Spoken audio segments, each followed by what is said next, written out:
Pregunté qué posibilidades tenía y me dijiste un menos de 10%. El 12% de los niños que nacen en España son de reproducción. Muchísimas mujeres no son conscientes. ¿Quién tiene que decirle a las mujeres esto? Tener un plan B o C puede convertirse en tu plan A. No cambiaría nada. España es el país de la Unión Europea que tiene la tasa más alta de madres por encima de 40 años. En este país, este año, han nacido más niños en mujeres de más de 40 que de mujeres de 25, y hasta un 11% de nuestros bebés en España lo son de mujeres de más de 40 años. Las mujeres hoy en día, como el resto de la sociedad, tenemos mejor salud, estamos estudiando más y trabajamos más. El problema es que tenemos una dificultad para ser madres cuando esto ocurre más tarde. Soy Anabel Salazar, ginecóloga y directora de IBI Madrid, y hoy vamos a hablar de maternidad tardía, invierno demográfico y qué ocurre cuando el tiempo social no está unido al tiempo biológico. Y para dar voz a esta realidad, hoy tenemos aquí con nosotros a Luciana, que es una mujer de 45 años, paciente mía, que hoy está embarazada de 27 semanas. Buenas tardes, Luciana. Buenas tardes por venir Buenas y tardes. acompañarnos. Vamos a hablar de maternidad tardía. ¿Qué es lo que te hizo sentir que la maternidad a partir de los 40 años, que ese era tu momento? Buenas tardes, Anabel. Muchas gracias por invitarme al podcast. Y bueno, pues en mi caso, yo quería ser mamá desde hacía muchísimo tiempo, pero las circunstancias me llevaron a finalmente retrasar la maternidad y hacerlo en solitario. Y tú piensas que, porque hay mucho y se analiza mucho sobre por qué la sociedad está decidiendo tener los hijos más tarde, porque por ejemplo en España la edad para decidir buscar embarazo de forma natural está ya en 32 años, somos el país donde se empieza más tarde a buscar el embarazo y muchas veces, y tenemos encuestas y estudios sobre esto, sobre qué es lo que pesa más. ¿Pesa más la estabilidad económica, pesa más no tener una pareja o el desarrollo profesional? Es una incógnita porque al final hacer este tipo de encuestas es muy difícil, pero yo quería conocer tu realidad. O sea, para ti, ¿qué fue lo que te impulsó? Bueno, yo creo que es un conjunto de cosas, ¿no? En principio creo que hay mucho desconocimiento en cuanto al tema biológico, a cómo la fertilidad decae a partir de cierta edad, y después también que las mujeres pues intentamos siempre conseguir más a nivel de trabajo y lo vas dejando. El tema de parejas tampoco es una sociedad como en la época de nuestros padres o abuelos y bueno, pues creo que es un cúmulo de circunstancias que nos llevan cada vez más a retrasar la maternidad. Tú, por ejemplo, cuando empezaste, cuando ya habías tomado la decisión y viniste a la consulta y empezamos a hablar de las opciones y todo eso, ¿tú eras consciente realmente en ese momento o fue una sorpresa para ti la dificultad que tiene ser madre con más de 40? ¿Sabías cómo nos afecta biológicamente a la cantidad, a la calidad de óvulos? Todo esos números, ¿no? Porque al final cuando vienes a la consulta y nos preguntáis ¿y qué probabilidades tengo? Y yo normalmente veo que las pacientes, cuando hablamos de un porcentaje de 5, 10, 15%, a veces echan las manos a la cabeza. ¿Cómo fue para ti? Bueno, yo no era consciente, como creo que muchísimas mujeres no son conscientes de cómo decae la probabilidad de tener un hijo con tus propios óvulos a partir de cierta edad, sobre todo. Y lo que yo hice fue confiar mucho en ti, en mi doctora, y bueno, pues hablar mucho, tuvimos muchísimo diálogo, que creo que es muy importante, tener muy buena comunicación con el doctor y confiar en el doctor. Considero que al principio la mayoría de las personas quieren intentar, en la medida de lo posible, tener su carga biológica en su bebé, pero hay que dejarse aconsejar, intentarlo y a mí lo que me hizo decidir fue hablar contigo y un día que te pregunté qué posibilidades tenía, cuál era el porcentaje que tenía de ser mamá a mi edad y me dijiste un menos de 10%. Y eso fue lo que me hizo decidir pues, ahí dije, ya, hasta aquí. Eso te hizo clic. Sí. Y luego también es verdad que hay un trabajo emocional detrás, porque cuando tomas esa decisión, tú sientes que las mujeres están suficientemente acompañadas, más allá de la parte médica, porque al final hemos hablado mucho de cosas muy técnicas, de cómo es el tratamiento que tengo que hacer, las inyecciones, la punción y tal. Y es verdad que nosotras hemos hablado mucho, porque yo soy mucho de hablar, pero no sé si todos los doctores hablarán tanto como yo, pero tampoco soy una especialista en psicología ni en inteligencia emocional. ¿Cómo ves tú que el acompañamiento, la parte emocional ayuda, no solamente para decidir o no lo que hablábamos de asumir la realidad de tus propios óvulos, sino también el tema de hacerlo tú sola? Bueno, yo tuve mucha suerte porque tanto tú como tu equipo me ayudasteis muchísimo. No obstante, en la sociedad no se habla tanto de estos temas y creo que las mujeres estamos todavía un poquito perdidas y se debería hablar más de estos temas, porque cuando los sacas a la luz te das cuenta de que hay otras personas, al igual que tú, que lo quieren hacer y te ven como un referente, o de repente aparece alguien o una donante o una persona que quiere hacerlo y no sabía con quién podía hablar. ¿Te ha pasado tú, Sí. a partir de que ya estás embarazada y la gente, tu entorno, amigas, lo saben, te ha chocado eso, ¿no? De ver gente que igual, cuando tú has contado algo, también se ha abierto contigo? Sí, sí, Oye, qué mucho, bueno. sí. Qué bueno. Mucha gente, tanto donantes, porque nunca había conocido a donantes de óvulos, por ejemplo, y ahora sí que conozco, porque hablas de ello abiertamente y la gente al final se abre. Yo creo que hay todavía un poco de... Sí, gente que ha donado y a lo mejor pues no lo cuenta, ¿no? Sí. Y forma parte de algo que ha hecho en su vida para ayudar y está orgullosa de ello, ¿no? Exacto. Oye, qué bonito que me cuentes eso. No, es que esto va a servir a un montón de gente. Eso espero. Seguro. Sí. Pues me parece muy bien que hablemos de eso, sobre la parte de la información, ¿no? De lo que tú decías de que la gente esto no lo sabe.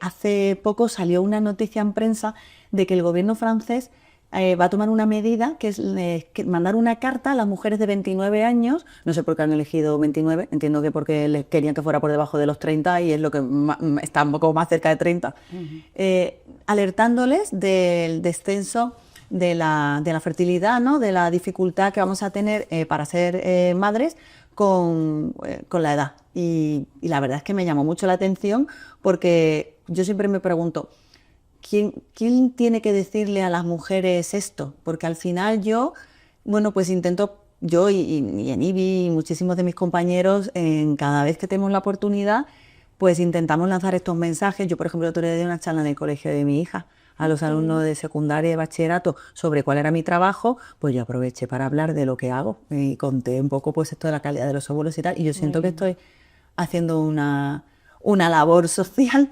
Pero efectivamente yo me gustaría que tú me digas qué piensas. ¿Tú crees que sería una buena medida? ¿O tú en este tiempo de reflexión has pensado, pues yo creo que esto se debería de explicar en los colegios, o que o debería de haber más grupos de apoyo, o en las clínicas deberían, o el médico de cabecera? No lo sé.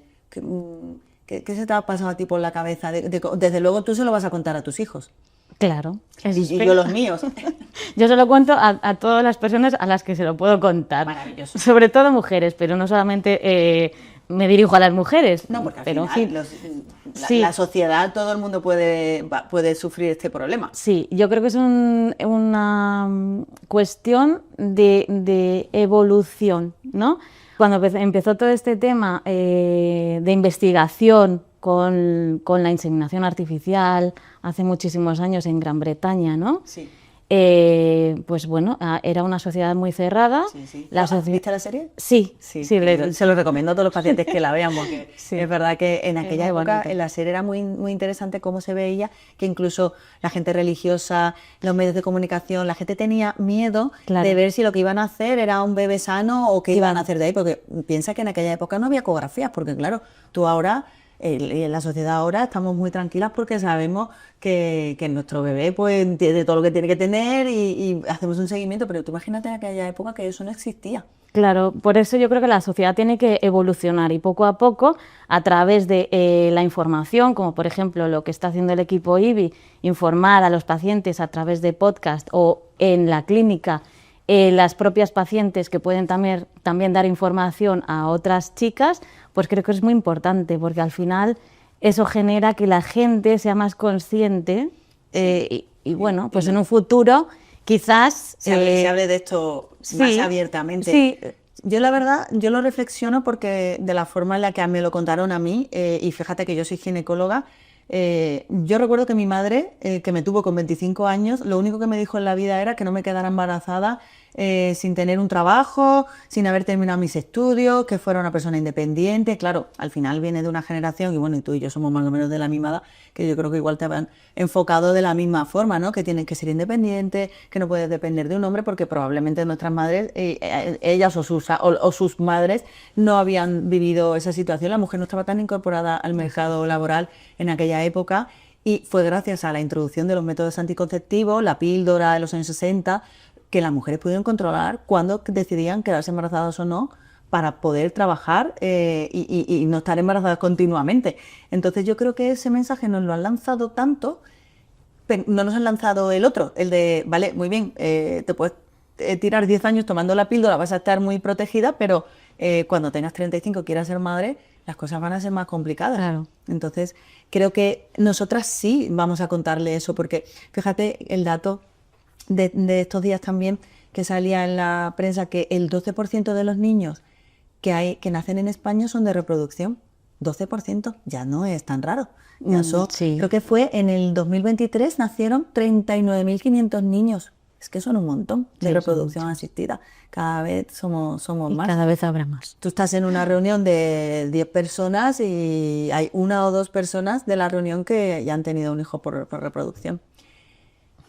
Pero bueno, cambiando un poco el tema y saliendo de la parte de la edad, yo sí te quería preguntar si, como tú has dicho, yo quería hacerlo con mis propios óvulos, pero luego también al final lo has hecho en solitario. ¿Tú sientes que elegir ser madre en solitario para ti ha sido un plan B, un plan A? ¿Te hubiera gustado seguir el modelo tradicional? ¿Cómo vives esa realidad? Que es una pregunta muy personal. Vale, yo te voy a contar mi propia realidad, ¿vale? Sé que hay muchísimas diferentes, pero la mía es, para mí no era el plan A, ¿de acuerdo? O sea, para mí siempre, pues bueno, tenía en mente el modelo tradicional y encuentras una pareja, te casas o convives, tienes hijos, formas una familia, etcétera.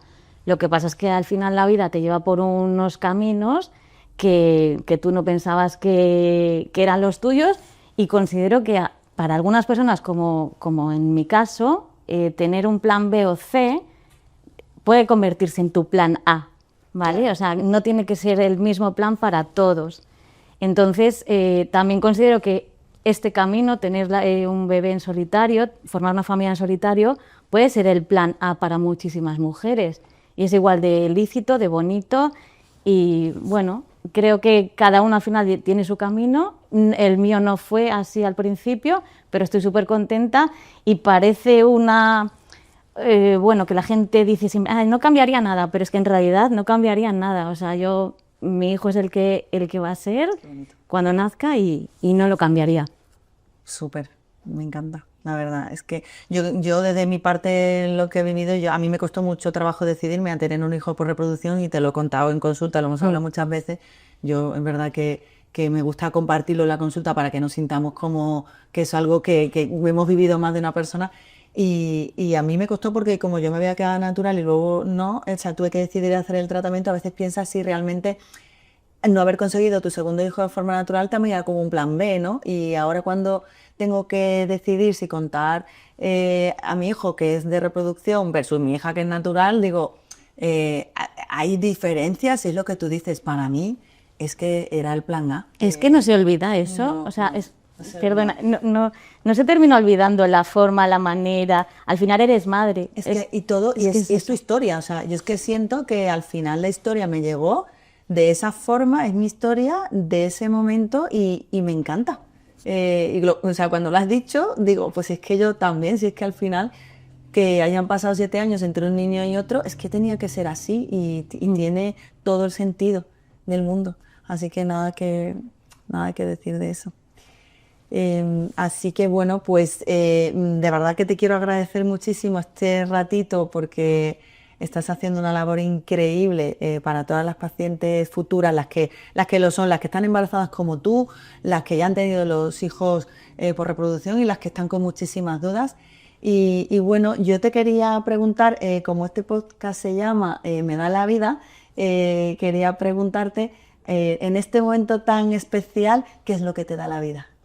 Bueno, pues la vida me da la oportunidad de tener mi propia familia, que es, creo, la mayor ilusión del mundo, y también me ha dado la oportunidad de conocer a gente maravillosa que me han apoyado, mi familia, amigos en la clínica, los donantes también. Creo que es muy importante en este caso, en mi caso, hacerles mención. Me parece maravilloso.